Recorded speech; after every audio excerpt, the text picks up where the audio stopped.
So what's up guys, welcome back to the E1 Combat channel. So last week we covered the pros and cons of working solo.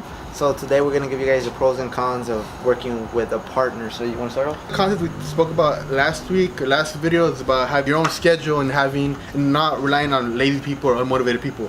But having someone, if you choose the right partner who's also motivated, can push you beyond you just being motivated. So two people that are motivated together will push each other both physically, because they're sparring and they're training, but also mentally. They will motivate each other. They will talk to each other, and if one's feeling down, the other one will pick them up. So having the partner can benefit you greatly both mentally and physically, because you have someone else to, I guess, you can compete against. Having somebody also opens the door to brand new drills. Okay, so when you're working by yourself, although it is a little bit more limited and it's still possible, the fact that you have a partner actually throwing at you or being able to kind of work out in a different way, that's a little bit more interesting. Having a sparring partner or a partner that's gonna drill with you and actually throw punches at you will give you a realer sense of what it is to have a fight or a boxing match, whatever you're training for. Depending on your partner, whether it's really either a partner that you're actually training with or a coach, so either or could actually help you correct certain things in your game. You have the experience and the knowledge at hand,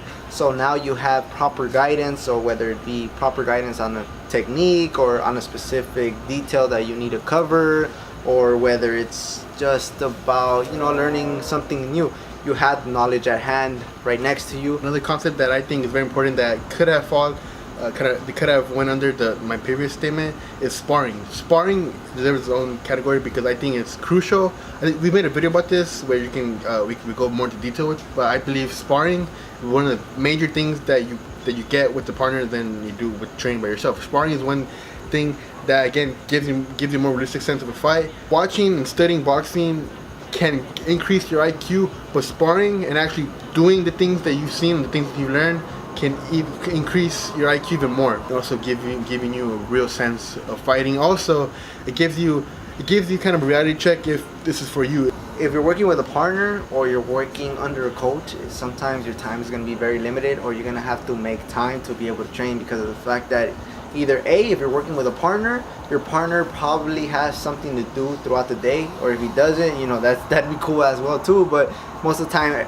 or most people actually have a life and they have other things to do. So you're gonna have to find, I guess, kind of like a balance, or find a time frame in which both of you guys are free and are able to train. And on the other hand, if you have a coach, it could be great. Like I told you guys, it could be great because of the guidance and the knowledge.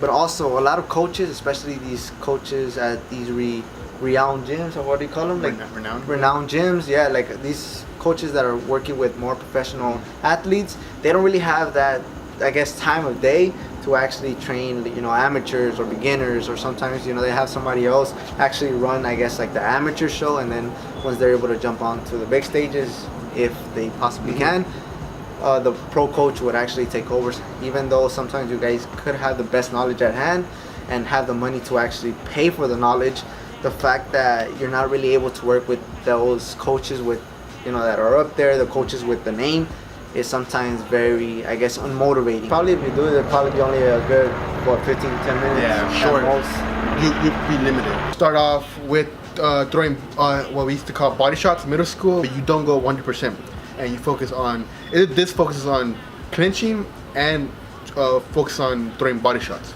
Next is where you do the same thing, but you have a specific combo that you choose ahead of time.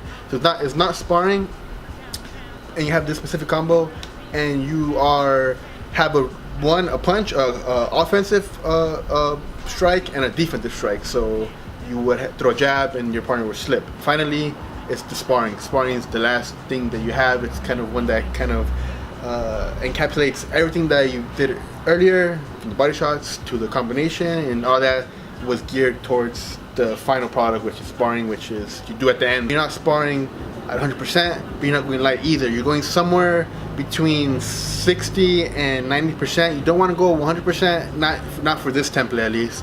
So between 60 and 90%, you're going at it. All the previous drills led up to the sparring, so it was a form of sparring, emulating sparring with the body shots and the combinations, and then sparring at the end. Yeah, and like we mentioned before, the templates could actually be mixed up in a variety of different ways. For example, a lot of coaches probably don't even believe in actually training first and then sparring, because of the fact that most gyms themselves have an actual sparring day. So sometimes, you know, some of these templates might seem kind of weird for you guys, or some of you guys probably don't think that working a specific drill for 2 rounds is enough time to actually grasp onto the concept, depending on a whole lot of different factors, your coaches, yourself, you know, your partners. Pretty much you're going to be adjusting. So for the most part, these are just templates. These are just examples that you guys can follow. They could actually be mixed in a variety of different ways. So don't take our word for it, and don't think that this is the only way to train, because there's a variety of different ways to train. People have different ideas and concepts and methods on how a training should actually take place or take forth. Don't be afraid to mix it up. Nothing is really set in stone, and find the template that is comfortable for you guys, and it's comfortable enough so you guys actually feel that you guys learn the concept itself as thoroughly as you guys possibly can. That's it. Yeah. So that's gonna be it for today's video. Everything you need to know is linked down below. We finally made a team Instagram again. It's at E1_combat on Instagram, and we also have our personal Instagram you should follow. We have our website with our shop with these sweaters that we have here. Check that out. And yeah, thank you.